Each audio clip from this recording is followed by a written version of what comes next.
Congratulations. എന്തിനാണെന്നല്ലേ ഈ video കണ്ടു തുടങ്ങിയതിന്? കാരണം ഈ ഒരൊറ്റ വീഡിയോ മതി ചിലപ്പോൾ നിങ്ങളുടെ ജീവിതം മാറിമറിയാൻ. എന്തിനെക്കുറിച്ചാണ് ഞാൻ പറയുന്നത് എന്നല്ലേ?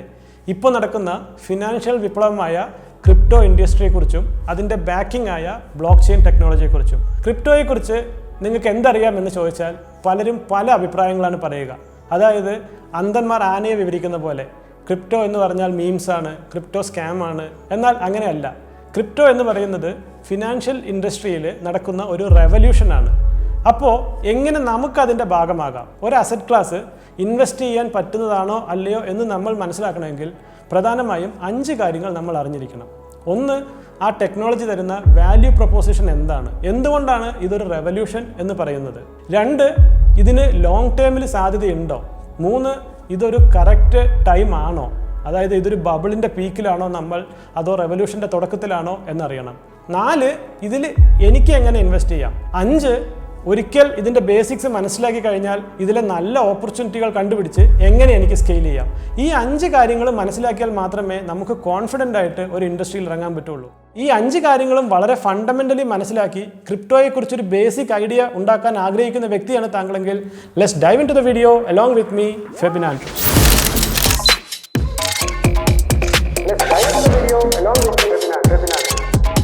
അപ്പോൾ ഒരു അസറ്റ് ക്ലാസ്സിൽ നമ്മൾ ഇറങ്ങുമ്പോൾ ആദ്യം നമ്മൾ മനസ്സിലാക്കേണ്ടത് അതിൻ്റെ അണ്ടർലൈയിങ് ടെക്നോളജിയെക്കുറിച്ചുള്ള ഒരു കൺവിക്ഷൻ വേണം. എന്തുകൊണ്ടാണ് ഈ ടെക്നോളജി ഒരു റെവല്യൂഷൻ ആണെന്ന് പറയുന്നത്, എന്താണ് മറ്റ് ടെക്നോളജിയെ വെച്ച് ഇതിനുള്ള അഡ്വാൻറ്റേജ് എന്ന് പറയുന്നത്. ആദ്യം നമ്മൾ മനസ്സിലാക്കേണ്ടത് ബ്ലോക്ക് ചെയിൻ എന്നുള്ള ടെക്നോളജിയാണ് ക്രിപ്റ്റോ കറൻസിയുടെ അണ്ടർലൈയിങ് ടെക്നോളജി. അതിൻ്റെ പ്രത്യേകത അത് ഒരു ഡിസ്ട്രിബ്യൂട്ടഡ് സിസ്റ്റമാണ്. ഡിസ്ട്രിബ്യൂട്ടഡ് എന്ന് പറയുമ്പോൾ ലോകത്താകമാനം പരന്നു കിടക്കുന്ന ഒരു കമ്പ്യൂട്ടർ നെറ്റ്വർക്കുകളാണ് ഈ മണി ട്രാൻസ്ഫറിന് വേണ്ടി നമ്മളെ സഹായിക്കുന്നത്. ഇതുവരെ നമുക്ക് എല്ലാ ഫിനാൻഷ്യൽ ട്രാൻസാക്ഷൻസും ഒരു മിഡിൽമാൻ്റെ സഹായത്തോടു കൂടി മാത്രമേ നടത്താൻ പറ്റിയിരുന്നുള്ളൂ. അതായത് ഒരു ബാങ്കിങ്ങോ അല്ലെങ്കിൽ ഏതെങ്കിലും ഒരു ഫിനാൻഷ്യൽ ഇൻസ്റ്റിറ്റ്യൂഷൻ്റെ ഹെൽപ്പ് നമുക്ക് ആവശ്യമുണ്ട്. എന്നാൽ ബ്ലോക്ക് ചെയിൻ ടെക്നോളജി വന്നതോടുകൂടി ഒരു ഡിസ്ട്രിബ്യൂട്ടഡ് സിസ്റ്റത്തിൻ്റെ സഹായത്തോടു കൂടി ഒരു മിഡിൽമാൻ ഇല്ലാതെ നമുക്ക് ഒരു ഫണ്ട് മറ്റൊരാൾക്ക് ട്രാൻസ്ഫർ ചെയ്യാൻ പറ്റി. അതാണ് ബ്ലോക്ക് ചെയിൻ്റെ ഒന്നാമത്തെ പ്രത്യേകത. രണ്ടാമത്തെ പ്രത്യേകത എന്ന് പറയുന്നത് ഇത് ഇമ്മ്യൂട്ടബിൾ ആണ്. അതായത് ബ്ലോക്ക് ചെയിൻ ടെക്നോളജിയിൽ ഒരു ട്രാൻസാക്ഷൻ കൺഫേം ചെയ്താൽ നമുക്കത് ഒരിക്കലും മോഡിഫൈ ചെയ്യാൻ പറ്റില്ല. Compare to banking system, current financial സിസ്റ്റത്തിൽ പ്രിവിലേജ്ഡ് ആയിട്ടുള്ള യൂസേഴ്സിന് ബാക്ക് എൻഡിൽ ട്രാൻസാക്ഷൻസ് മാറ്റാനും കൃത്രിമത്വം കാണിക്കാനും ഒക്കെ പറ്റും. എന്നാൽ ബ്ലോക്ക് ചെയിനിൽ അത് പറ്റില്ല. മൂന്നാമത്തെ പ്രത്യേകത എന്ന് പറയുന്നത് അതിൻ്റെ ട്രാൻസ്പെറൻസിയാണ്. ഇത് പല മെഷീൻസിലായി ലോകത്താകമാനം കിടക്കുന്ന ഡോക്യുമെൻറ്റ്സ് ആയതുകൊണ്ട് തന്നെ ഏതൊരാൾക്കും ട്രാൻസാക്ഷൻസ് വെരിഫൈ ചെയ്യാൻ പറ്റും. ഇതാണ് ബ്ലോക്ക് ചെയിൻ്റെ പ്രത്യേകത എന്ന് നിങ്ങൾക്ക് മനസ്സിലായില്ലേ? ഇനി ഇതുകൊണ്ടുള്ള അഡ്വാൻറ്റേജസ് എന്തൊക്കെയാണെന്ന് നമുക്ക് മനസ്സിലാക്കാം. ഒന്നാമത് distributed cross border payment system. First time in ഹിസ്റ്ററിയാണ് ഒരു മിഡിൽമെൻ്റെ സഹായമില്ലാതെ ഒരു ഡിജിറ്റൽ പ്രൊഡക്റ്റ് ഒരു സ്ഥലത്തു നിന്ന് മറ്റൊരു സ്ഥലത്തേക്ക് മാറ്റുന്നത്. ഇതുവരെ എല്ലാം കോപ്പി ആയിരുന്നു. പക്ഷേ ആദ്യമായിട്ടാണ് വാല്യൂ ഒരു സ്ഥലത്തു നിന്ന് മറ്റൊരു സ്ഥലത്തേക്ക് മിഡിൽമെൻ്റെ സഹായമില്ലാതെ മാറുന്നത്. അതുകൊണ്ട് തന്നെ നമുക്ക് ക്രോസ് ബോർഡർ പേയ്മെൻറ്റ്സ് എല്ലാം ഈസിയായി വിതിൻ മിനിറ്റ്സുകൾക്കുള്ളിൽ നടത്താൻ പറ്റും. കറണ്ട് സിസ്റ്റത്തിൽ 24 മണിക്കൂറിൽ കൂടുതലെടുക്കും. അതാണ് ഒന്നാമത്തെ വാല്യൂ പ്രൊപ്പോസിഷൻ. രണ്ടാമത്തേത് നമ്മൾ പറഞ്ഞു ഓൾട്ടർ ചെയ്യാൻ പറ്റില്ല. അതുകൊണ്ട് സെക്യൂരിറ്റി. ഒരു എക്സാമ്പിൾ പറയുകയാണെങ്കിൽ ബിറ്റ്കോയിൻ നെറ്റ്വർക്കിൽ ഈവൻ ബില്യൺസ് ഓഫ് ഡോളേഴ്സാണ് സിംഗിൾ ട്രാൻസാക്ഷനായിട്ട് അയക്കുന്നത്. അപ്പോൾ ആയിരക്കണക്കിന് കോടിയുടെ ട്രാൻസാക്ഷൻ ഒരു നെറ്റ്വർക്ക് വഴി പോകുമ്പോൾ അത് ഹാക്ക് ചെയ്യാൻ പറ്റുന്ന ഒന്നായിരുന്നെങ്കിൽ, അതായത് സെക്യൂരിറ്റി ഇല്ലാത്ത ഒന്നായിരുന്നെങ്കിൽ definitely it should have been hack. പക്ഷേ അങ്ങനെ സംഭവിച്ചില്ല. ഈവൻ ഇപ്പോഴും വളരെ സേഫായിട്ട് തന്നെ ആ നെറ്റ്വർക്ക് നടന്നു പോകുന്നുണ്ട്. അപ്പോൾ ബ്ലോക്ക് ചെയിൻ്റെ സെക്യൂരിറ്റിയെക്കുറിച്ച് ഇനി പറയണ്ടല്ലോ. ഇനി അടുത്ത ഫീച്ചറാണ് ട്രാൻസ്പെറൻസി. ഇവിടെയാണ് ഏറ്റവും വലിയ മറ്റൊരു യൂസ് കേസ്. സപ്പോസ് ഒരു ഗവൺമെൻറ് ഫണ്ട് ഒരു പ്രൊജക്റ്റിന് വേണ്ടി ഇറക്കിയെന്ന് വിചാരിക്കുക. കറൻ്റ്ലി ആ പ്രൊജക്റ്റ് എവിടെ പോയെന്നോ ആർക്കാണത് കിട്ടിയെന്നോ നമുക്ക് യാതൊരു ഐഡിയയുമില്ല. കാരണം ഒരു ട്രാൻസാക്ഷനെ കുറിച്ചുള്ള ഡീറ്റെയിൽസും നമുക്ക് അവൈലബിൾ അല്ല. എന്നാൽ ബ്ലോക്ക് ചെയിൻ എടുക്കുകയാണെങ്കിൽ ആ ഫണ്ടിൻ്റെ സോഴ്സ് അഡ്രസ്സ് റിവീൽ ചെയ്താൽ അതിൽ നിന്ന് പോകുന്ന എല്ലാ ട്രാൻസാക്ഷൻസും ആർക്കൊക്കെ എപ്പോഴൊക്കെ എത്രയൊക്കെ കിട്ടിയെന്ന് വളരെ വൃത്തിയായിട്ട് നമുക്ക് ട്രാക്ക് ചെയ്യാൻ പറ്റും. അപ്പോൾ റിയൽ ടൈം ലൈവായിട്ട് പബ്ലിക് ഫണ്ടിൻ്റെ യൂസേജ് നമുക്ക് മനസ്സിലാക്കാൻ പറ്റും. അങ്ങനെ ഒരുപാട് പ്രത്യേകതകളുള്ള ഒരു ടെക്നോളജിയാണ് ബ്ലോക്ക് ചെയിൻ ടെക്നോളജി. ഈ ടെക്നോളജി ഉപയോഗിച്ച് ഡെവലപ്പ് ചെയ്യുന്ന കറൻസികളെയാണ് നമ്മൾ ക്രിപ്റ്റോ കറൻസികൾ എന്ന് പറയുന്നത്. ഇനി നമ്മൾ മനസ്സിലാക്കേണ്ടത് ഇതിൻ്റെ ബാക്കി ഫീച്ചേഴ്സാണ്. ഇതിന് ലോങ് ടേമിൽ സസ്റ്റെയിൻ ചെയ്യാൻ പറ്റുമോ, ഇത് കറക്റ്റ് ടൈമാണോ, എങ്ങനെ നിങ്ങൾക്ക് അതിൻ്റെ ഭാഗമാകാം എന്നൊക്കെയാണ്. അതൊക്കെ അറിയുന്നതിനായി തുടർന്ന് കാണുക. ഇനി നമ്മൾ അറിയേണ്ടത് ഈ ക്രിപ്റ്റോ ഇൻഡസ്ട്രി എന്ന് പറയുന്നത് വെറും ഒരു ബബിളാണോ അതോ ലോങ് ടേമിലേക്ക് നിലനിൽക്കാൻ സാധ്യതയുണ്ടോ? ഒരു ലോങ് ടേമിലേക്ക് നിലനിൽക്കാൻ സാധ്യതയുള്ള ഒരു ടെക്നോളജി ആണെങ്കിൽ മാത്രമേ നമ്മൾ അതിനെക്കുറിച്ച് ഫണ്ടമെൻ്റലി പഠിച്ചിട്ട് കാര്യമുള്ളൂ. ഒരു കുമിളയാണെങ്കിൽ there is no point in investing your time. അപ്പം നമ്മൾ മനസ്സിലാക്കേണ്ടത് എന്താണ് ഇതിന് ലോങ് ലാസ്റ്റ് ചെയ്യാനുള്ള സാധ്യത എന്നാണ്. അപ്പോൾ പറഞ്ഞു വരുന്നത് ബിറ്റ്കോയിൻ അല്ലെങ്കിൽ ക്രിപ്റ്റോ കറൻസി ഒരു കറൻസി എന്നുള്ള യൂസേജിനെ കുറിച്ചാണ്, അതിൻ്റെ ഒരു സാധ്യതയെക്കുറിച്ചാണ്. നമ്മൾ നേരത്തെ സൂചിപ്പിച്ചു, ഫസ്റ്റ് ടൈം ഇൻ ഹിസ്റ്ററിയാണ് ഒരു മിഡിൽമാൻ്റെ സഹായമില്ലാതെ നമുക്ക് വാല്യൂ അല്ലെങ്കിൽ മണി ഒരു പേഴ്സണിൽ നിന്ന് മറ്റൊരു പേഴ്സണിലേക്ക് ട്രാൻസാക്ട് ചെയ്യാനുള്ള ഫീസിബിലിറ്റി വന്നത് എന്ന്. എന്നാൽ ഇനി നമ്മൾ നോക്കുന്നത് അത് ആക്ച്വലി ഒരു കറൻസി ആയിട്ട് ഉപയോഗിക്കാനുള്ള സാധ്യതയുണ്ടോ? ഉണ്ട്. ബിറ്റ്കോയിൻ അല്ലെങ്കിൽ ക്രിപ്റ്റോ കറൻസി എന്ന് പറയുന്നത് കറൻസിയുടെ ഇവല്യൂഷനിലെ നെക്സ്റ്റ് ജനറേഷൻ കറൻസിയാണ്. കാരണം ഒരു കറൻസിക്ക് വേണ്ടുന്ന എല്ലാ പ്രോപ്പർട്ടീസും ബിറ്റ്കോയിനും ക്രിപ്റ്റോ കറൻസികൾക്കുമുണ്ട്. ഇത് കൂടാതെ കുറച്ച് എക്സ്ട്രാ ബെനിഫിറ്റ്സും അതിനുണ്ട്. എക്സാമ്പിൾ പറയുകയാണെങ്കിൽ ഒരു കറൻസിക്ക് വേണ്ടുന്ന പ്രധാനപ്പെട്ട ചില ഗുണങ്ങളാണ് ഫഞ്ചബിലിറ്റി, ഡിവിസിബിലിറ്റി, നോൺ പെരിഷബിലിറ്റി, പോർട്ടബിലിറ്റി എന്നൊക്കെ. വളരെ ചുരുക്കി നമുക്ക് ഡിസ്കസ് ചെയ്യാം. ഫഞ്ചബിലിറ്റി എന്ന് പറഞ്ഞാൽ ഏതൊരു കറൻസിയും മറ്റൊരു കറൻസിയുമായിട്ട് എക്സ്ചേഞ്ച് ചെയ്താൽ ഒരേ വാല്യൂ അതിൻ്റെ ഹോൾഡർക്ക് കിട്ടണം. അത് സാധാ കറൻസിയിലും അങ്ങനെയാണ്, ബിറ്റ്കോയിനിലും അങ്ങനെ തന്നെയാണ്. പിന്നെയാണ് പോർട്ടബിലിറ്റി. നമുക്ക് കറൻസി ഈസി ആയിട്ട് ഒരു സ്ഥലത്ത് നിന്ന് മറ്റൊരു സ്ഥലത്തേക്ക് കൊണ്ടുപോകാൻ പറ്റണം. ക്യാഷ് കൊണ്ടു നടക്കുന്നതിനേക്കാളും എത്രയോ സൗകര്യമാണ് ബിറ്റ്കോയിൻ അല്ലെങ്കിൽ ക്രിപ്റ്റോ കറൻസി ക്യാരി ചെയ്യുക എന്ന് പറയുന്നത്. പിന്നീടൊന്നാണ് ഡിവിസിബിലിറ്റി. നമുക്ക് ഫ്രാക്ഷൻസ് ആയിട്ട് കറൻസി മറ്റൊരാൾക്ക് കൊടുക്കാൻ പറ്റണം. അതായത് നമ്മൾ ഉപയോഗിക്കുന്ന സർവീസിൻ്റെ അല്ലെങ്കിൽ പ്രൊഡക്റ്റിൻ്റെ വില വളരെ കറക്റ്റായിട്ട് കൊടുക്കാൻ പറ്റണം. സാധാ കറൻസികൾ 100-1 ഡിവിസിബിൾ ആകുമ്പോൾ ബിറ്റ്കോയിൻ പോലുള്ള കറൻസികൾ 1/1,000,000 ആയിട്ടാണ് ഡിവിസിബിൾ ആവുന്നത്. അപ്പോൾ അതും ബെറ്ററാണ്. പിന്നീടുള്ളതാണ് സ്കെയർസിറ്റി. ഗവൺമെൻറ്റിന് സാധാരണ കറൻസികൾ അൺലിമിറ്റഡ് ആയിട്ട് പ്രിൻ്റ് ചെയ്യാനുള്ള കപ്പാസിറ്റി ഉള്ളപ്പോൾ ബിറ്റ്കോയിൻ പോലുള്ള നെറ്റ്വർക്കിൽ അതിൻ്റെ സപ്ലൈ 21 മില്യനായി ലിമിറ്റഡ് ആണ്. സോ അവിടെയും ഇത് മുന്നിലേക്ക് നിൽക്കുന്നുണ്ട്. ഞാൻ പറഞ്ഞു വന്നത് ഒരു കറൻസിയുടെ ഇവല്യൂഷനിൽ ബാർട്ടർ സിസ്റ്റം തൊട്ട് സ്വർണം, ഗോൾഡ് കോയിൻ തുടങ്ങി ഈവൻ നമ്മുടെ പേപ്പർ കറൻസി, പ്ലാസ്റ്റിക് കറൻസിയും കഴിഞ്ഞു വരുന്ന ഒരു കറൻസിയുടെ ഇവല്യൂഷൻ അല്ലെങ്കിൽ ജനറേഷൻ, പുതിയ ജനറേഷനാണ് ബ്ലോക്ക് ചെയിൻ അല്ലെങ്കിൽ ക്രിപ്റ്റോ കറൻസി എന്ന് പറയുന്നത്. ഇതും കൂടാതെ അതിനെ അടിപൊളിയാക്കുന്ന ഒരു കില്ലറാക്കുന്ന വേറൊരു ഫീച്ചർ ഉണ്ട്. എന്താണെന്നറിയാമോ? ഒരു ലോകം ഒരു കറൻസി എന്നുള്ളൊരു വിഷൻ മുന്നോട്ട് വരുമ്പോൾ അതിന് പറ്റിയ മറ്റൊരു കറൻസി വേറെ ഒന്നുമില്ല. കാരണം ബിറ്റ്കോയിൻ എന്ന് പറയുന്നത് ലോകത്താകമാനമുള്ള പല രാജ്യങ്ങളിലും മൈൻ ചെയ്യുന്ന ഒരു സിംഗിൾ കറൻസിയാണ് ബിറ്റ്കോയിൻ. അതേസമയം എല്ലാ റീജിയണൽ കറൻസികളും അതാത് രാജ്യത്തിൻ്റെ സ്വത്താണ്. അപ്പോൾ അതുകൊണ്ട് ഒരു ലോകം ഒരു കറൻസി എന്നുള്ളൊരു കൺസെപ്റ്റിലേക്കുള്ള ആദ്യത്തെ കാൽവെപ്പാണ് ബ്ലോക്ക് ചെയിൻ വഴി വരുന്ന ബിറ്റ്കോയിൻ എന്നുള്ള കറൻസി. ഇതുകൊണ്ടാണ് ഇത് വളരെയധികം കാലങ്ങൾ നിലനിൽക്കാൻ സാധ്യതയുള്ള ഒരു ടെക്നോളജിയാണെന്ന് നമ്മൾ പറയുന്നത്. ഇത് കൂടാതെ ഇതിൻ്റെ പുറത്ത് സ്മാർട്ട് കോൺട്രാക്റ്റ് വന്ന് മറ്റ് പല ഉപയോഗങ്ങളും വന്നു തുടങ്ങിയിട്ടുണ്ട്. അതിനെക്കുറിച്ചൊക്കെ ഡീറ്റെയിൽഡ് ആയിട്ട് നമ്മൾ പിന്നീട് സംസാരിക്കും. അപ്പോൾ ചുരുക്കി പറഞ്ഞാൽ കറൻസിയുടെ നെക്സ്റ്റ് ജനറേഷൻ എന്നുള്ള ഒരു വാല്യൂ ഫണ്ടമെൻ്റലി ഉള്ളതുകൊണ്ട് തന്നെ ഇത് ലോങ് ലാസ്റ്റിംഗ് ചെയ്യാനുള്ള സാധ്യതയും വളരെ കൂടുതലാണ്. ബ്ലോക്ക് ചെയിൻ അല്ലെങ്കിൽ ക്രിപ്റ്റോ എന്ന് പറയുന്നത് വളരെ ഇമ്പാക്ട്ഫുൾ ആയിട്ടുള്ള ഒരു ടെക്നോളജിയാണെന്ന് നിങ്ങൾക്ക് മനസ്സിലായി. അപ്പോൾ നിങ്ങൾ ചോദിക്കും, അതിനിപ്പോൾ എന്താ, ഞാൻ എന്ത് ചെയ്യണമെന്ന് അല്ലേ? അവിടെയാണ് എന്തുകൊണ്ടാണ് ഈ ടെക്നോളജി മറ്റ് ടെക്നോളജികളിൽ നിന്ന് വ്യത്യസ്തമാകുന്നത് എന്ന് നിങ്ങൾ മനസ്സിലാക്കേണ്ടത്. അല്ലെങ്കിൽ എങ്ങനെ നമുക്ക് ആ ടെക്നോളജിയുടെ ഭാഗമാകാം എന്നല്ലേ നിങ്ങൾ ചിന്തിക്കേണ്ടത്. ലോകത്ത് എപ്പോഴും അറ്റ് എനി ഗിവൺ ടൈം പല ടെക്നോളജികൾ പാരലലി ഇവോൾവ് ആയി വരുന്നുണ്ട്. ഫോർ എക്സാമ്പിൾ പറയുകയാണെങ്കിൽ സ്പേസ് എക്സ് എന്ന് പറയുന്ന ടെക്നോളജി ഹ്യൂമൻസിനെ മൾട്ടി പ്ലാനറ്ററി ആക്കാൻ നോക്കുന്നുണ്ട്. അല്ലെങ്കിൽ ഹൈപ്പർ ലൂപ്പ് നമ്മുടെ ട്രാൻസ്പോർട്ടേഷൻ സിസ്റ്റം ഫാസ്റ്റ് ആക്കാൻ നോക്കുന്നുണ്ട്. ഹ്യൂമൻ ഓർഗൻസ് ഔട്ട്സൈഡ് ലാബിൽ വളർത്തിക്കൊണ്ടുവരുന്ന ടെക്നോളജി ഉണ്ട്. ഇതിൽ നിന്നൊക്കെ ബ്ലോക്ക് ചെയിനെ വ്യത്യസ്തമാക്കുന്നത് നമ്മളെപ്പോലുള്ള സാധാരണക്കാർക്കും ഇതിൽ പങ്കെടുക്കാമെന്നുള്ളതാണ്. ഇപ്പോൾ ഫേസ് എക്സ്, ഹൈപ്പർ ലൂപ്പ് അല്ലെങ്കിൽ നാനോ ടെക്നോളജി അങ്ങനെയുള്ള ഹൈ എൻഡ് ടെക്നോളജികളിലൊക്കെ ഒന്നുമില്ലെങ്കിൽ വെൽത്തി ആയിട്ടുള്ള ഇൻവെസ്റ്റേഴ്സിനോ അല്ലെങ്കിൽ വളരെ സ്റ്റേബിൾ ആയിട്ടുള്ള ഫിനാൻഷ്യൽ ഫേംസിന് മാത്രമേ ആക്സസിബിൾ ഉള്ളൂ. വേറൊരു എക്സാമ്പിൾ എടുക്കാം. അമേരിക്ക അല്ലെങ്കിൽ ജർമ്മനി പോലുള്ള രാജ്യത്ത് നടക്കുന്ന ഒരു വിപ്ലവത്തിൽ നമ്മളെപ്പോലുള്ളവർക്ക് പങ്കെടുക്കാൻ പറ്റില്ല. അവിടെയാണ് ബ്ലോക്ക് ചെയിൻ വ്യത്യസ്തമാകുന്നത്. ലോകത്ത് എവിടെ നടക്കുന്ന ക്രിപ്റ്റോ കറൻസിയുടെ പ്രൊജക്റ്റുകളിലും നമ്മളെപ്പോലുള്ള സാധാരണക്കാർക്ക് ഒരു ചെറിയ തുക മുടക്കി ഇൻവെസ്റ്റ് ചെയ്യാം. നിങ്ങളുടെ ബഡ്ജറ്റിനനുസരിച്ച് അതിൻ്റെ ടോക്കൺ മേടിക്കുകയോ അല്ലെങ്കിൽ ഡൗ സിസ്റ്റത്തിൽ പാർട്ടാവുകയോ ബെയർ മിനിമം അതിൻ്റെ മാർക്കറ്റിങ്ങിൻ്റെ ഭാഗമായിട്ടോ എങ്ങനെയെങ്കിലും ഒക്കെ നിങ്ങൾക്ക് അതിൽ കയറിക്കൂടി ഒരു ചെറിയ ഒരു ലൈഫ് ചേഞ്ചിങ് ഗെയിൻസ് ഉണ്ടാക്കാൻ ഉള്ള സാധ്യത വളരെ കൂടുതലാണ്. അതുകൊണ്ടാണ് ബ്ലോക്ക് ചെയിൻ എന്നുള്ള ടെക്നോളജി അതിൻ്റെ ടെക്നിക്കൽ ബെനിഫിറ്റ്സിന് പുറമെ വേറെ ഒരു ലെവലിലും കൂടി നമുക്ക് ബെനിഫിറ്റ് ആകാൻ സാധ്യതയുണ്ടെന്ന് പറയുന്നത്. ചുരുക്കി പറഞ്ഞാൽ ലോകത്ത് എവിടെയെങ്കിലുമുള്ള ഒരു ക്രിപ്റ്റോ പ്രൊജക്റ്റിൽ ലോകത്തിൻ്റെ മറ്റൊരു കോണിലിരിക്കുന്ന ഒരു സാധാരണക്കാരന് അവൻ്റെ കപ്പാസിറ്റി അനുസരിച്ച് ഇൻവെസ്റ്റ് ചെയ്ത് സ്വയം ഒരു ലൈഫ് ചേഞ്ചിങ് ഗെയിൻസ് ഉണ്ടാക്കാനുള്ള പോസിബിലിറ്റി തരുന്നൊരു ടെക്നോളജിയും കൂടിയാണ് ബ്ലോക്ക് ചെയിൻ ടെക്നോളജി. ബോർഡർലെസ് ആയിട്ട് ക്രോസ് ബോർഡർ പേയ്മെൻറ്റിൽ അവനവൻ്റെ കപ്പാസിറ്റിക്ക് അനുസരിച്ച് ഇൻവെസ്റ്റ്മെൻറ്റ് തരുന്ന ഒരു ടെക്നോളജി ഹിസ്റ്ററിയിൽ ഇതുവരെ ഉണ്ടായിട്ടില്ല. So this is happening first time in the history and it's only a once in a lifetime opportunity. അതുകൊണ്ട് ഇതിനെക്കുറിച്ച് അണ്ടർസ്റ്റാൻഡ് ചെയ്യുക അല്ലെങ്കിൽ ഡീപ്പ് ഡൗൺ ചെയ്ത് മനസ്സിലാക്കുക എന്നുള്ളത് it's your responsibility as well. Block ചെയിനിന് ഒരു വാല്യൂ പ്രൊപ്പോസിഷൻ ഉണ്ടെന്നും അത് ലോങ് ലാസ്റ്റ് ചെയ്യാൻ സാധ്യതയുണ്ടെന്നും അതിൽ സാധാരണക്കാർക്ക് പങ്കെടുക്കാൻ പറ്റുമെന്നും നിങ്ങൾ മനസ്സിലാക്കി. ഇനി അടുത്തത് അറിയേണ്ടത് എന്തുകൊണ്ടാണ് this is a right time എന്നുള്ളതാണ്. ബിറ്റ്കോയിൻ 15 years ആയിട്ടൊരു പ്രൂവൺ ടെക്നോളജിയാണ്. ഒരു ഡൗൺ ടൈമോ ഹാക്കിങ്ങോ ഒന്നുമില്ലാതെ ഓൾറെഡി പ്രൂവ് ചെയ്ത് കഴിഞ്ഞു. രണ്ടാമത്തെ use case block chain technology smart contract എന്നുള്ള ഒരു അഡ്വാൻസ്മെൻറ്റിലൂടെ യൂസ് കേസുകൾ പല പല ഫീൽഡിലേക്ക് പോയിക്കൊണ്ടിരിക്കുകയാണ്. ആദ്യം ഞാൻ പറഞ്ഞ ഒരു കറൻസി എന്നുള്ള യൂസ് കേസിൽ നിന്ന് മാറി ബ്ലോക്ക് ചെയിൻ ടെക്ക് പല മേഖലകളിലേക്കും എത്തി.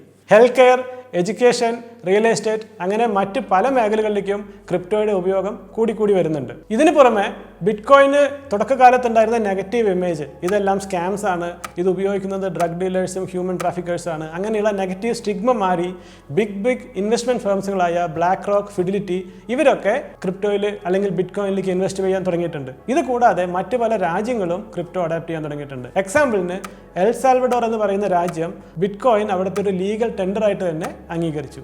ഇതൊന്നും പോരെങ്കിൽ കഴിഞ്ഞ 3-4 വർഷമായിട്ട് ക്രിപ്റ്റോയുടെ അഡോപ്ഷൻ ഭയങ്കര കൂടുതലാണ്. കഴിഞ്ഞ 4 വർഷത്തിൻ്റെ ഉള്ളിൽ ഏകദേശം 35ഓളം രാജ്യങ്ങളാണ് പ്രോ ക്രിപ്റ്റോ റെഗുലേഷൻസ് ഇംപ്ലിമെൻ്റ് ചെയ്തത്. ഈവൻ US തന്നെ 100-ൽ പരം ലിസ്റ്റഡ് കമ്പനീസുകൾക്ക് ബിറ്റ്കോയിൻ അല്ലെങ്കിൽ ക്രിപ്റ്റോ റിലേറ്റഡ് എക്സ്പോഷർ ഉണ്ട്. ഇതൊക്കെ സൂചിപ്പിക്കുന്നത് ബിറ്റ്കോയിൻ്റെ അഡോപ്ഷൻ കൂടി വരുന്നു എന്നുള്ളതാണ്. എന്തിന്, ഈവൻ ഇന്ത്യയിൽ വരെ ക്രിപ്റ്റോ റിലേറ്റഡ് പല പ്രൊജക്റ്റുകളും ഗവൺമെൻറ് ഇംപ്ലിമെൻ്റ് ചെയ്തിട്ടുണ്ട്. ഒന്നാമത്തെ പ്രൊജക്റ്റ് ഗവൺമെൻറ്റിൻ്റെ ഫ്ലാഗ്ഷിപ്പ് പ്രൊജക്റ്റായ നീതി ആയോഗ് എന്നുള്ളതാണ്. ഈവൻ പ്രൈം മിനിസ്റ്റർ ചെയറായിട്ടുള്ള ഈ പ്രൊജക്റ്റ് ബ്ലോക്ക് ചെയിൻ ഉപയോഗിച്ചിട്ടാണ് അവർ ഡിസ്ട്രിബ്യൂട്ട് ചെയ്യുന്ന മെഡിസിൻ്റെ ഓതൻറ്റിസിറ്റിയൊക്കെ വെരിഫൈ ചെയ്യുന്നത്. രണ്ടാമത്തെ ആപ്ലിക്കേഷൻ ഇംപ്ലിമെൻ്റ് ചെയ്തിരിക്കുന്നത് മഹാരാഷ്ട്ര ഗവൺമെൻറ്റാണ്. അവിടുത്തെ Maharashtra board of skill development educational certificates block chain വഴി NFT ആക്കിയിട്ടാണ് ഇപ്പോൾ ഡിസ്ട്രിബ്യൂട്ട് ചെയ്യുന്നത്. ഇതെല്ലാം പൈലറ്റ് ഫേസിലാണെങ്കിലും സൂചിപ്പിക്കുന്നത് even Indian government is piloting this new technology എന്നാണ്. പിന്നീട് റിയൽ എസ്റ്റേറ്റിലും എക്സാമ്പിൾസ് ഉണ്ട്. ആന്ധ്രാപ്രദേശിലെ വൈസാഗിൽ ഒരു പ്രൈവറ്റ് കമ്പനി ഈവൻ ലാൻഡ് ഡോക്യുമെൻസുകളെല്ലാം ബ്ലോക്ക് ചെയിനിൽ കയറ്റിയിട്ടുള്ള പൈലറ്റ് പ്രൊജക്റ്റുകൾ നടത്തുന്നുണ്ട്. ചുരുക്കി പറഞ്ഞാൽ പണ്ടുണ്ടായിരുന്ന നെഗറ്റീവ് ഇമേജ് മാറി blockchain as a technology ഒരു സൈഡിൽ അഡ്വാൻസ് ചെയ്യുന്നു, രാജ്യങ്ങൾ മറ്റൊരു സൈഡിൽ അതിനെ അഡോപ്റ്റ് ചെയ്യുന്നു.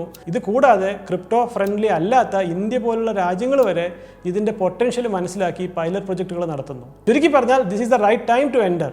ഇതൊക്കെ സ്റ്റാർട്ടിംഗ് ഫേസിലാണ്.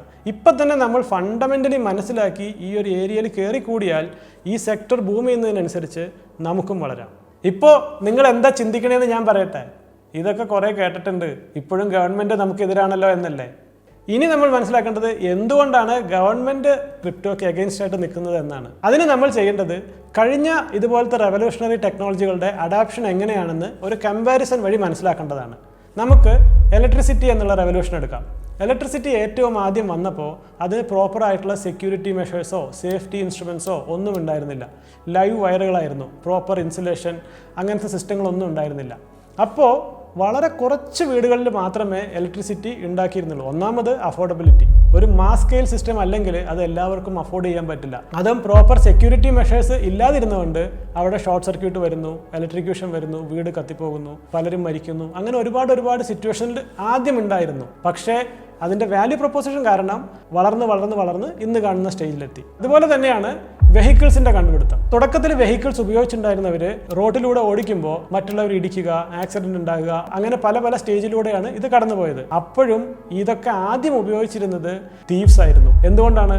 അതിന് കുതിരവണ്ടിയേക്കാളും നടന്നു പോകുന്നതിനേക്കാളും സ്പീഡ് ഉണ്ടായിരുന്നു എന്നുള്ള വാല്യൂ പ്രൊപ്പോസിഷൻ. അപ്പോൾ അവരത് ആദ്യം രക്ഷപ്പെടാനായിട്ട് അത് ഉപയോഗിച്ചു. പക്ഷേ പിന്നീട് ആ ടെക്നോളജിയുടെ വാല്യൂ പ്രൊപ്പോസിഷൻ കാരണം അത് കൂടുതൽ റെഗുലേറ്റ് ചെയ്ത് അഡാപ്റ്റ് ചെയ്തു. ഇപ്പോൾ ക്രിപ്റ്റോയുടെ കാര്യം പറയുകയാണെങ്കിൽ ഇതിൻ്റെ തുടക്കകാലത്ത് ഉണ്ടായിരുന്ന സ്റ്റേജിലാണ് ക്രിപ്റ്റോ. ഇതിന് നേരത്തെ പറഞ്ഞ പോലെ ക്രോസ് ബോർഡർ പേയ്മെൻ്റ് ആണ്. പിന്നെ ഇതൊരു കറൻസി എന്ന് പറയുന്നൊരു മേഖലയിലേക്കാണ് വരുന്നത്. അതായത് ഒരു രാജ്യത്തിൻ്റെ പ്രധാന ബ്ലഡ് സ്ട്രീംസ് ആയ കറൻസിയാണ് ഇത് ചലഞ്ച് ചെയ്യുന്നത്. അപ്പോൾ ഗവൺമെൻറ്റിന് ഇതിൻ്റെ പോസിറ്റീവ്സും നെഗറ്റീവ്സും ഇതുവരെ വളരെ ക്ലിയർ ആയിട്ട് ഐഡൻറ്റിഫൈ ചെയ്യാൻ പറ്റിയിട്ടില്ല. അപ്പോൾ അതുകൊണ്ട് അവരതെടുക്കുന്ന ഒരു കോഷൻ മാത്രമാണ് ഇപ്പോൾ കാണുന്ന ആൻറ്റി ക്രിപ്റ്റോ സ്റ്റാൻസ് എന്നാണ് നമ്മൾ മനസ്സിലാക്കേണ്ടത്. അറ്റ് ദ സെയിം ടൈം നേരത്തെ പറഞ്ഞ പോലെ ഗവൺമെൻറ് തന്നെ പല പ്രൊജക്റ്റുകളും ഡിഫറെൻറ്റ് ഏരിയകളിൽ ഇതിൻ്റെ പൈലറ്റ് പ്രൊജക്റ്റ് നടത്തുന്നുമുണ്ട്. ചുരുക്കി പറഞ്ഞാൽ ഗവൺമെൻറ് ഈ ടെക്നോളജിയുടെ ലാഭനഷ്ടങ്ങൾ അളന്ന് മനസ്സിലാക്കിക്കൊണ്ടിരിക്കുകയാണ്. പക്ഷേ മറ്റ് ടെക്നോളജികളുടെ പാത്ത് വെച്ച് നോക്കുമ്പോൾ ഒരു കിടിലൻ വാല്യൂ പ്രൊപ്പോസിഷനുള്ള ഒരു ടെക്നോളജി വന്നു കഴിഞ്ഞാൽ ഡെഫിനറ്റ്ലി അത് മുന്നോട്ട് തന്നെ പോകും. സൈഡിൽ നിന്ന് അത് കാണണോ, അതിൻ്റെ കൂടെ കയറി അതിൻ്റെ ഭാഗമായി ഒരു ലൈഫ് ചേഞ്ച് ഉണ്ടാക്കണോ എന്നുള്ളത് നിങ്ങളുടെ ചോയ്സാണ്. ഇപ്പോൾ ക്രിപ്റ്റോയെക്കുറിച്ചൊരു ചെറിയ ധാരണ കിട്ടിയില്ലേ? ഇനി ഒബ്വിയസ്ലി അടുത്ത ക്വസ്റ്റ്യൻ ക്രിപ്റ്റോയിൽ എങ്ങനെയൊക്കെ പങ്കെടുക്കാം എന്നുള്ളതാണ്. ഏറ്റവും കോമണും വളരെ സാധാരണവുമായിട്ടുള്ള മെത്തേഡ് എന്ന് പറയുന്നത് ക്രിപ്റ്റോ കറൻസികൾ മേടിച്ച് വെക്കുക, എന്നിട്ട് ലോങ് ടേമിൽ ഹോൾഡ് ചെയ്യുക എന്നുള്ളതാണ്. വളരെ സിമ്പിൾ. പക്ഷേ അവിടെയാണ് ഇതിൻ്റെ ഡിഫിക്കൽറ്റിയും ഒളിഞ്ഞു കിടക്കുന്നത്. ക്രിപ്റ്റോ ഇൻഡസ്ട്രിയിൽ ഇപ്പോൾ ലക്ഷക്കണക്കിന് കോയിൻസ് ഉണ്ട്. ഭൂരിഭാഗവും മീം കോയിൻസ് അല്ലെങ്കിൽ ഷിറ്റ് കോയിൻസ് എന്ന് പറയുന്ന കാറ്റഗറിയാണ്. അപ്പോൾ നമ്മൾ മനസ്സിലാക്കേണ്ടത് ഏതൊക്കെയാണ് ജെനുവിൻ പ്രൊജക്റ്റ്. ഈ ഇത്രയും വലിയൊരു കൂട്ടത്തിൽ നിന്ന് ഇൻവെസ്റ്റ് ചെയ്യാൻ പറ്റുന്ന ജെനുവിൻ ആയിട്ടുള്ള പ്രൊജക്റ്റുകൾ ഏതൊക്കെയാണ്, അത് കണ്ടുപിടിക്കുക എന്നുള്ളത് വളരെ ഡിഫിക്കൽട്ടായിട്ടുള്ളൊരു കാര്യമാണ്. കാരണം വേറൊന്നുമല്ല, ക്രിപ്റ്റോ ഒരു വളരെ പുതിയ ഇൻഡസ്ട്രി ആയതുകൊണ്ടും പ്രോപ്പർ റെഗുലേഷൻസ് ഇല്ലാത്തത് കൊണ്ടും ജെനുവിൻ ആയിട്ടുള്ള പ്രൊജക്റ്റുകളെക്കാളും കൂടുതൽ സ്കാമേഴ്സാണ്. അപ്പോൾ ഒരു പ്രോപ്പർ ഗൈഡൻസ് അല്ലെങ്കിൽ പ്രോപ്പർ ഇൻവെസ്റ്റിംഗ് സ്ട്രാറ്റജി ഇല്ലാതെ നിങ്ങൾ ചെന്നാൽ 90%-95% യു വിൽ ലൂസ് യുവർ മണി.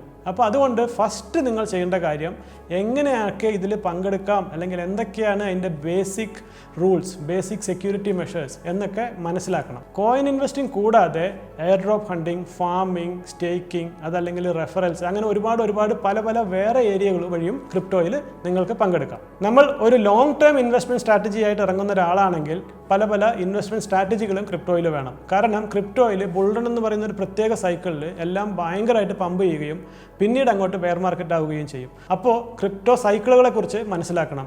അതിൽ തന്നെ ബിറ്റ് കോയിനിലേക്കുള്ള ഫണ്ട് എപ്പോഴാണ്, അല്ലെങ്കിൽ ഓൾ കോയിനിലേക്കുള്ള ഫണ്ട് റൊട്ടേഷൻ എപ്പോഴാണെന്ന് മനസ്സിലാക്കണം. പിന്നെ പല ഇൻവെസ്റ്റ്മെൻറ്റ് സ്ട്രാറ്റജികളായ SIP, DCA, ഇതൊന്നും കൂടാതെ പുതിയ കോയിനുകളെ എവിടെ നിന്ന് കണ്ടുപിടിക്കാം, അല്ലെങ്കിൽ എന്തൊക്കെയാണ് കോയിൻ അഗ്രിഗേറ്റർ പ്ലാറ്റ്ഫോം, ഏത് കോയിൻ എവിടെ നിന്ന് മേടിക്കണം, അങ്ങനെ ഒരുപാടുണ്ട്. ഇത്രയൊക്കെ കേട്ടപ്പോൾ ക്രിപ്റ്റോ ഒരു സാഗരമാണെന്ന് നിങ്ങൾക്ക് മനസ്സിലായില്ലേ? അതിൽ പോയി മുത്തും ചിപ്പിയും പവിഴവും വാരാമെന്ന് നിങ്ങൾക്ക് മനസ്സിലായില്ലേ?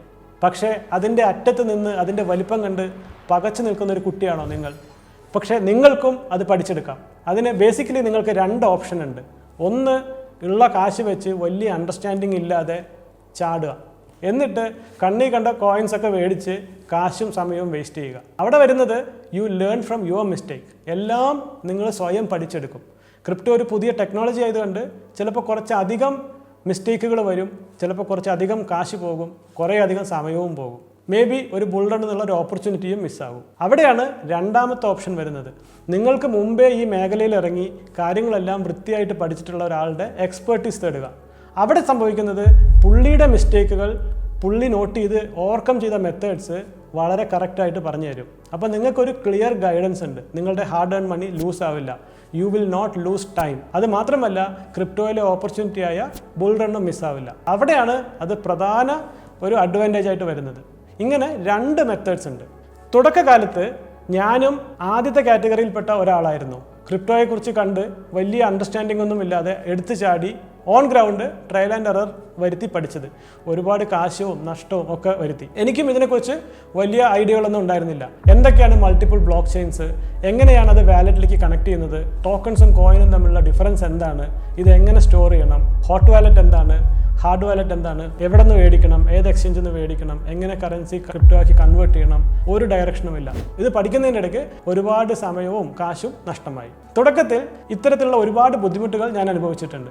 അപ്പോൾ ആ ബുദ്ധിമുട്ടുകളിലൂടെ പോയപ്പോൾ ഞാൻ മനസ്സിലാക്കിയ കാര്യങ്ങളും അതിൽ നിന്ന് പഠിച്ച പാഠങ്ങളും എല്ലാം വളരെ സിമ്പിളായും സ്ട്രക്ചേർഡായും ഓർഗനൈസ് ചെയ്ത് വെറും തുടക്കക്കാരനായ ഒരാൾക്ക് പോലും ക്രിപ്റ്റോയിൽ വളരെ സ്റ്റേബിളായിട്ടുള്ള ഫണ്ടമെൻ്റൽ ആയിട്ടുള്ള ഒരു എൻട്രി കൊടുക്കുന്ന രീതിയിൽ ഒരു കോഴ്സ് ഞാൻ ഡിസൈൻ ചെയ്തിട്ടുണ്ട്. ആർക്കൊക്കെ വേണ്ടിയിട്ടാണ് ഈ കോഴ്സ് ബേസിക്കലി ഡിസൈൻ ചെയ്തിരിക്കുന്നത്? ഒന്നാമത്, അതിതീവ്രമായ ആഗ്രഹമുള്ളവർക്ക്, ജീവിതത്തിൽ രക്ഷപ്പെടണമെന്നുള്ള ആഗ്രഹമുള്ളവർക്ക്, അവർ ഡെഫിനറ്റ്ലി ഈ കോഴ്സ് ട്രൈ ചെയ്യണം.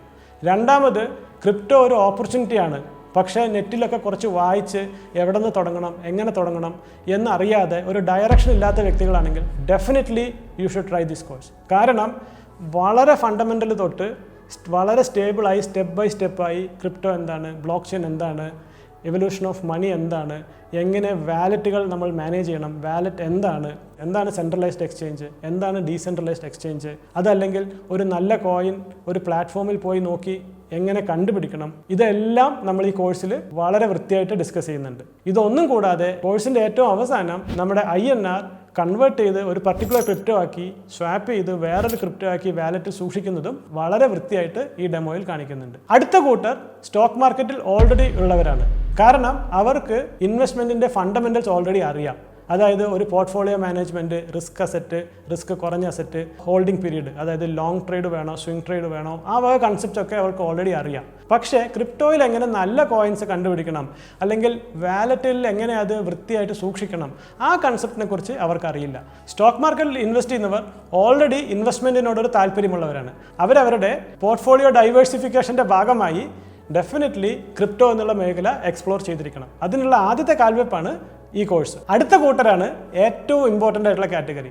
അതായത് ആരെങ്കിലും എന്തെങ്കിലും പറയുന്നത് കേട്ട് ക്രിപ്റ്റോയെക്കുറിച്ച് ഒരു ഐഡിയയും ഇല്ലാതെ അത് സ്കാമാണ്, അത് ബബിളാണ്, അത് അങ്ങനെയാണ്, ഇത് ഇങ്ങനെയാണെന്ന് പറഞ്ഞു നടക്കുന്നവർ. നിങ്ങൾക്ക് അതിനെക്കുറിച്ച് ഒന്നും അറിയില്ലെങ്കിലും ഇങ്ങനെ ഒരു ഒപ്പീനിയൻ ഉള്ള വ്യക്തിയാണെങ്കിൽ ഡെഫിനറ്റ്ലി ഈ കോഴ്സ് കണ്ടിരിക്കണം. ഇത് കഴിഞ്ഞാൽ ആര് നിങ്ങളുടെ അടുത്ത് എന്ത് പറഞ്ഞാലും നിവർന്നു നിന്ന് ക്രിപ്റ്റോ അങ്ങനെയല്ല ഇങ്ങനെയാണെന്ന് പറയാനുള്ളൊരു ലെവലിലേക്ക് നിങ്ങളെത്തും. ഇനി നമ്മൾ നോക്കേണ്ടത് ആര് ഈ കോഴ്സ് മേടിക്കരുത് എന്നാണ്. അങ്ങനെയുമുണ്ടൊരു കൂട്ടർ ന്യൂസും ഹൈപ്പും കണ്ട് മീം കോയിൻസിൻ്റെയും അല്ലെങ്കിൽ ചീപ്പ് റെഫറൽസിൻ്റെയും ഒക്കെ പുറത്ത് വന്ന് ക്യുക്കായിട്ട് പെട്ടെന്ന് ലൈഫ് ചേഞ്ചിങ് ഗെയിൻസ് ഉണ്ടാക്കാം, അല്ലെങ്കിൽ ഒരു 3 months 6 months കൊണ്ട് ക്രിപ്റ്റോയിൽ കയറിയ ലൈഫ് ചേഞ്ചിങ് ഗെയിൻസ് ഉണ്ടാക്കാമെന്ന് വിശ്വസിക്കുന്ന ഒരു കൂട്ടരുണ്ട്. അങ്ങനെയുള്ളവർ ഈ കോഴ്സ് മേടിക്കേണ്ട. കാരണം ഇത് ബേസിക്കലി ഫണ്ടമെൻ്റൽ ഇൻവെസ്റ്റിങ്ങിനെ കുറിച്ചുള്ള ഒരു കോഴ്സാണ്. നിങ്ങളിപ്പോൾ ചിന്തിക്കുന്നത് ഇത് നിങ്ങൾക്ക് അഫോർഡ് ചെയ്യാൻ പറ്റുമോ എന്നല്ലേ?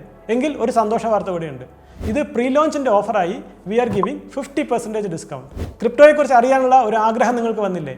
അപ്പോൾ വളരെ സിമ്പിളായും ലഘുവായും ക്രിപ്റ്റോയുടെ ബേസിക്സ് എല്ലാം ഓർഗനൈസ് ചെയ്തിരിക്കുന്ന ഈ കോഴ്സിന് നിങ്ങൾ ₹1 പോലും ചിലവാക്കേണ്ട ആവശ്യമില്ല. ആകെ നിങ്ങൾ ചെയ്യേണ്ടത് ഈ താഴെ കാണുന്ന നമ്പറിൽ പ്രീ ബുക്ക് എന്ന് ഒരു വാട്സാപ്പ് മെസ്സേജ് അയച്ചാൽ മാത്രം മതി. അങ്ങനെ അയച്ചാൽ നിങ്ങളുടെ സീറ്റ് ഈ 50% ഡിസ്കൗണ്ടിന് വേണ്ടി റിസർവ്ഡ് ആയിരിക്കും. കോഴ്സ് ലോഞ്ച് ചെയ്യുന്ന സമയത്ത് we will inform you properly. ഇത്രയൊക്കെ കേട്ടിട്ടും ക്രിപ്റ്റോയെക്കുറിച്ച് ഫണ്ടമെൻ്റലി ഇത്രയും മനസ്സിലാക്കിയിട്ടും ഇത്രയും ഡിസ്കൗണ്ട് വന്നിട്ടും നിങ്ങൾ ഇനിയും പ്രീ ബുക്ക് ചെയ്തില്ലെങ്കിൽ ഒരൊറ്റ കാരണമേ ഉള്ളൂ, ഞാൻ ആരാണെന്നറിയണം, അല്ലേ? 5.5 വർഷം മുമ്പ് ക്രിപ്റ്റോയിൽ വന്ന ഒരു വ്യക്തിയാണ് ഞാൻ. സാധാരണക്കാരെ പോലെ തന്നെ പല മിസ്റ്റേക്കുകളും വരുത്തി പഠിച്ചതാണ്. ക്രിപ്റ്റോയുടെ വളരെ ബേസിക് കൺസെപ്റ്റുകൾ എക്സ്പ്ലെയിൻ ചെയ്യുന്നതിനായി കഴിഞ്ഞ 1.5 വർഷമായി ഒരു യൂട്യൂബ് ചാനൽ നടത്തി വരുന്നുണ്ട്. ആ ചാനൽ ഇപ്പോഴും വളരെ സക്സസ്ഫുള്ളായി 99% ഓഡിയൻസ് സാറ്റിസ്ഫാക്ഷനോടുകൂടി നടത്തിക്കൊണ്ടിരിക്കുന്നുമുണ്ട്. ആ ചാനലിൻ്റെ പേര് ക്രിപ്റ്റോവേർഡ് ക്യാപിറ്റൽ എന്നാണ്. ഇത് കൂടാതെ മെമ്പേഴ്സിനെ ഓർഗനൈസ് ചെയ്ത് ക്രിപ്റ്റോയുടെ ടിപ്സ് കൊടുക്കുന്ന ഒരു ടെലിഗ്രാം ഗ്രൂപ്പുണ്ട്. ആ ടെലിഗ്രാം ഗ്രൂപ്പിലാണ് ഏറ്റവും പുതിയതായിട്ട് ഇറങ്ങുന്ന കോയിനുകളെ കുറിച്ചും അതിൻ്റെ പോസിറ്റീവ് നെഗറ്റീവ്സിനെ കുറിച്ചും എയർ ഡ്രോപ്പിനെ കുറിച്ചൊക്കെ നമ്മൾ ഡീറ്റെയിൽഡ് ആയിട്ട് ഡിസ്കസ് ചെയ്യുന്നത്. അവിടെ നമ്മൾ മെൻഷൻ ചെയ്ത ചില coins 10x, 20x, even 40x returns വരെ ഓൾറെഡി കൊടുത്തിട്ടുണ്ട്. ഇത് കൂടാതെ വളരെ ഹാപ്പി ആയിട്ടുള്ള പല ക്രിപ്റ്റോ മെമ്പേഴ്സിൻ്റെയും ഫീഡ്ബാക്സും നമുക്ക് കിട്ടിയിട്ടുണ്ട്. ഇതെല്ലാം നിങ്ങൾക്ക് TG ഗ്രൂപ്പിൽ ചേർന്ന് പരിശോധിക്കാവുന്നതുമാണ്. അല്ലെങ്കിൽ യൂട്യൂബ് ചാനലിൽ പോയി റിയൽ ആയിട്ടുള്ള ഓതൻറ്റിക് ആയിട്ടുള്ള കമൻസ് വെരിഫൈ ചെയ്യാവുന്നതുമാണ്. ഇപ്പോൾ ഞാൻ ആരാണെന്ന് ഏകദേശം ഒരു ഐഡിയ കിട്ടിയില്ലേ? നിങ്ങൾക്ക് ഈ കോഴ്സ് മേടിക്കുകയാണെങ്കിൽ എൻ്റെ എക്സ്പീരിയൻസ് എന്ന് പഠിക്കാം. അവിടെ നിങ്ങൾക്ക് വളരെ ക്രിസ്റ്റൽ ക്ലിയർ ആയിട്ടുള്ള ഇൻസ്ട്രക്ഷൻസ് ലഭിക്കുന്നതാണ്. അതല്ല എങ്കിൽ നിങ്ങൾക്ക് എടുത്തു ചാടി ക്രിപ്റ്റോയിൽ നിങ്ങളുടെ കാശ് ഉപയോഗിച്ച് ശ്രമിക്കാം. പക്ഷേ അവിടെ you will lose money, lose time. അതല്ലെങ്കിൽ ചിലപ്പോൾ ബുൾഡൻ തന്നെ മിസ്സായി പോകും. അപ്പോൾ വളരെ ബുദ്ധിമുട്ടി സ്ട്രഗിൾ ചെയ്ത് നിങ്ങളുടെ ഹാർഡ് ഏൺ മണി ചിലവാക്കി ടൈമും വേസ്റ്റ് ആക്കി പഠിക്കണോ, അതോ സിമ്പിളായിട്ട് സ്ട്രക്ചേർഡ് ആയിട്ട് ക്ലിയർ ഗൈഡൻസ് ഉള്ള ഒരു മെൻറ്ററുടെ കയ്യിൽ നിന്ന് പഠിക്കണോ എന്നുള്ളത് നിങ്ങളുടെ ചോയ്സാണ്.